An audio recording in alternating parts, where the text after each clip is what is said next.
Then it would be remiss of me not to ask about hot heat stuff because you were on the verge of playing shows, but then I saw on a Q&A you did recently on Instagram that you basically chose Y- family life over getting back into hot heat. Is that kind of the vibe? y- Yeah, yeah, and I think it was sort of it was that originally leading up to it, was kind of like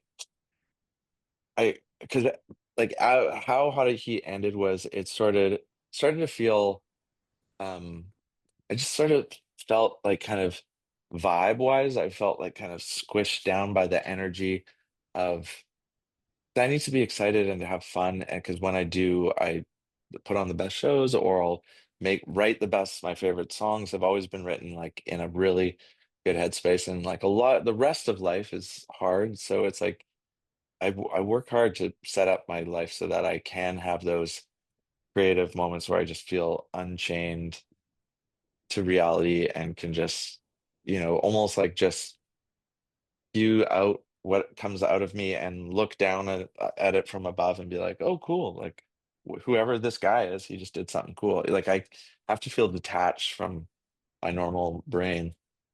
And so I just, at the time I was starting to, when we ended it, I just felt like this feels too heavy and real. And I just couldn't handle like the heavy energy. And then so the first side project of a handful of side projects I did was Fur Trade, and I called the record "Don't Get Heavy," which was because I was sort of flip-flopping between writing songs in an energy headspace where I could sort of curate that and maintain it, and then in the hot at heat headspace, which had gotten quite heavy. Um, and I've always sort of struggled with being a people pleaser, and sort of feeling everyone's energy in the room and sort of catering to them. Like if I have a strong vision for a song, but somebody else if I'm this passionate and they're this passionate, like the rule should be whoever's the most passionate should be the loudest voice in the room. But if your people pleasing tendencies aren't calibrated right, um, or you're just unaware of them, like you can accidentally sort of be steamrolled by somebody's vibe, even if it's just like, yeah, I'm just not really feeling that. It's like, oh, okay, well, what are you feeling? Boom, song is Yeah, gone, I do know what you gone mean. Yeah, forever. So I just really wanted to see, like, and this is before I kind of learned and and did like bazillion hours of therapy and stuff on how to sort of uh, not let people have their vibes and their energy and not let it affect me, that much. But I still always am affected by other people's energy, unfortunately.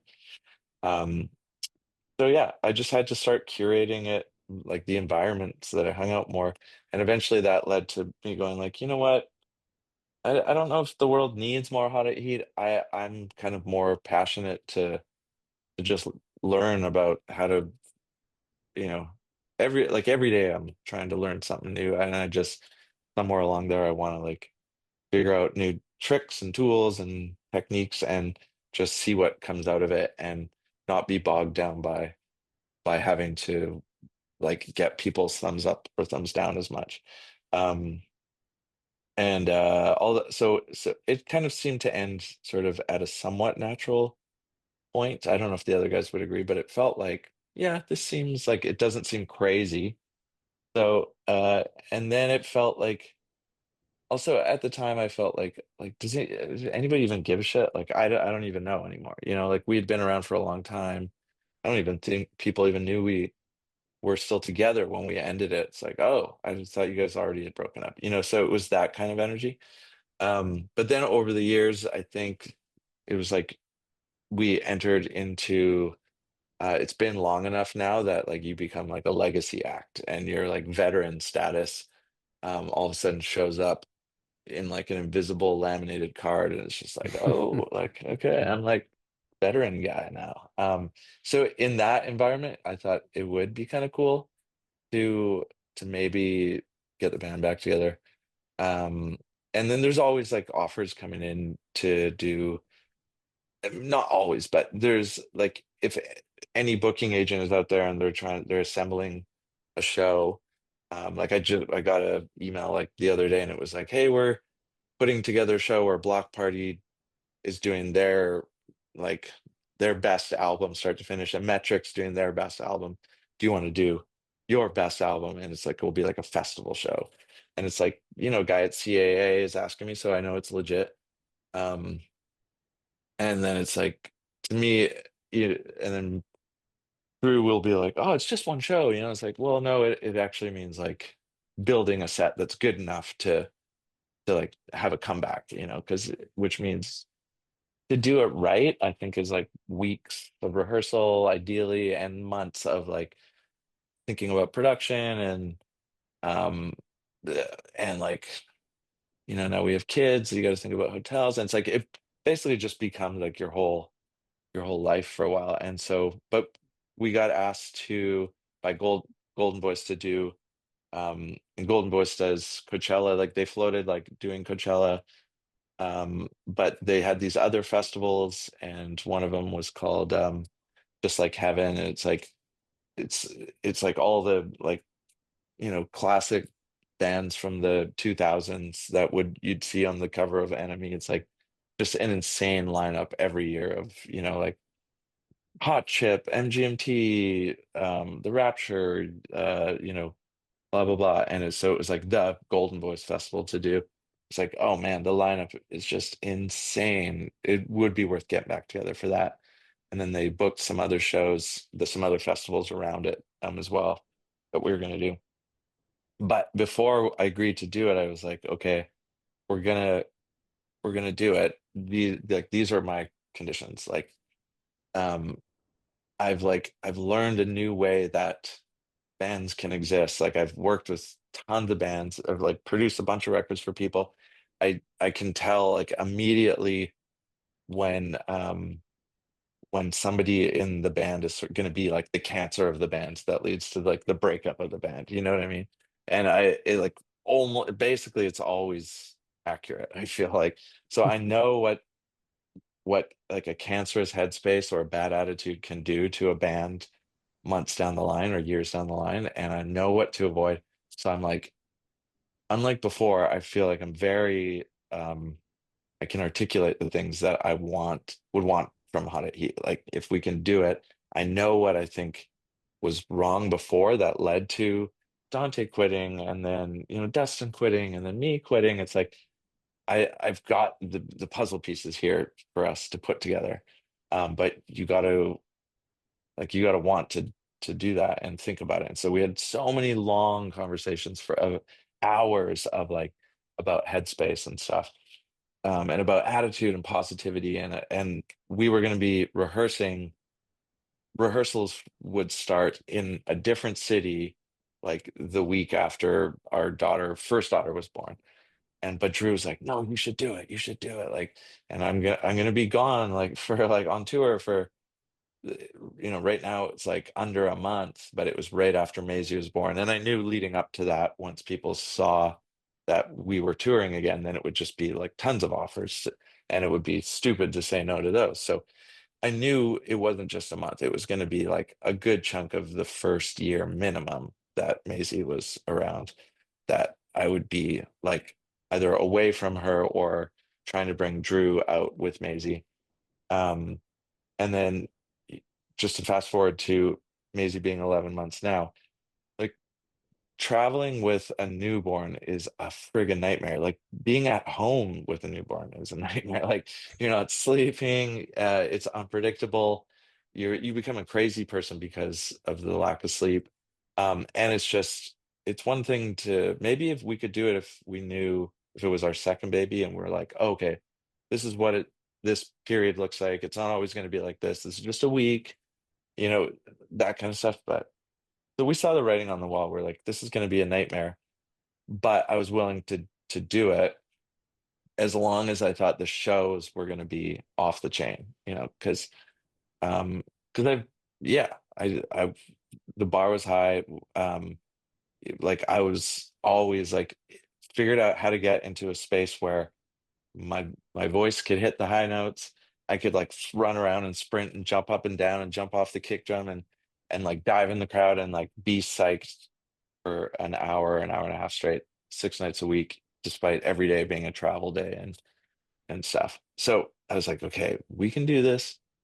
But it just needs to be positive and fun. That was like my only thing. It needs to be good times and family vibes. Like everyone in my life is like a family member to me. You know, like I pretty much only work with bands that I feel like are like brothers to me. And like I'm in a great relationship finally, and I'm with like yeah, it just felt like I'm in such a good headspace and a positive world that it's taken me like decades to finally figure out how to like have this like zero toxicity, all products like productivity high and all positive vibes for the most part.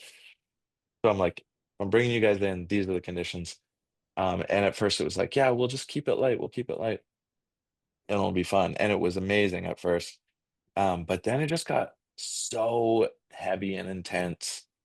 Um, and like all of a sudden there was like conditions and like ultimatums um and I went like, oh, all of a sudden I started to realize, when you're kids, like you start off like you're so close and you don't really know who you are, so everyone seems the same. And then you're just like going in slightly different directions. And then after we'd been together 17 years, I'm like, okay, you're over here, I'm over here, you're over here. Um, and then when we tried to do the reunion, I realized, okay, you kept growing in that direction. I kept growing in this direction. You kept growing and it was like we were actually very different people. And could I have navigated that? For sure. I'm strong enough that I could have. But um tackled with the fact that I was going to be sacrificing um having to put on so much of the like raising of Maisie on her own. And she's young, this would be her first child too. It just seemed way too crazy. And also the fact that I was pairing it with um selling like I was fixing up a house um like nonstop to sell it at like a profit so that we could move to this house where we're at now.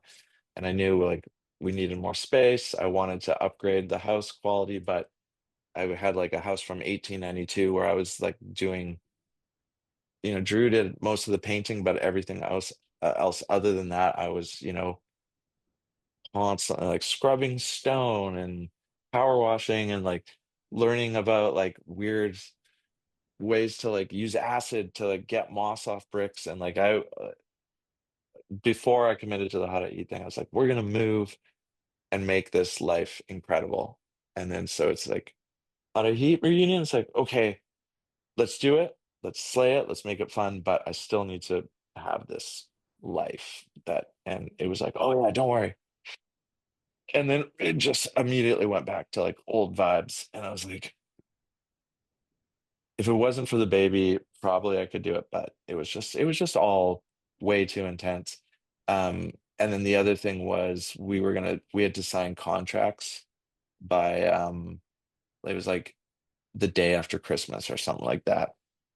And so it was like all this heavy vibes with internally where I was like starting to panic that I wasn't going to be happy. Plus, it was like family, and Drew had like the worst pregnancy ever, um, which we have since figured out the science behind what had happened. But at the time, it was just like there was during that time she was so sick during pregnancy. There was like a 4 month window where I just had to be honest, like I don't fully remember what you're like. Like, because she was just in bed, like bed stricken. I moved the fridge beside her. She was just puking, uh, like not talking, not like eating and stuff like that. And it was like we chose to have a baby like in less after not knowing each other for not even a year. That was just all this like insane stuff. And then when I brought up the idea, like, okay, before we sign any contracts, I'm not sure if I can do this. The reaction I got um from them was just like not it kind of it was like void of empathy basically. It was kind of like and that for me was just okay, that just makes it feel very much like this isn't my family and safe space, like the way I feel like everyone else in my life is. Um, and like I totally get why it would suck for them, in their heads, like building up to this reunion. Um, and I feel like they could have maybe talked me into like still doing it, but like maybe figuring out a way for it to be like, less overwhelming and intense. Um, we could have figured it out, I feel like. But the reaction, the kickback I got from wanting to like hold off on doing it, was just intense enough that I was like, okay, okay, I'm out. Um, and so yeah, I don't think I was in my best headspace. I don't think they reacted. I've been trying to talk about it without like really focusing on anything they've done wrong. You know what I mean? I'd rather be like take the blame for it because but I just think like if it was on the other way, I would have been like, oh, that sucks. But like, yeah, I totally get it, Steve. It We'll figure something else out. Like, let's push it back to the next year or something, or even 6 months or something like that. Hmm. Um, yeah. So No, there you yeah, go. fair play.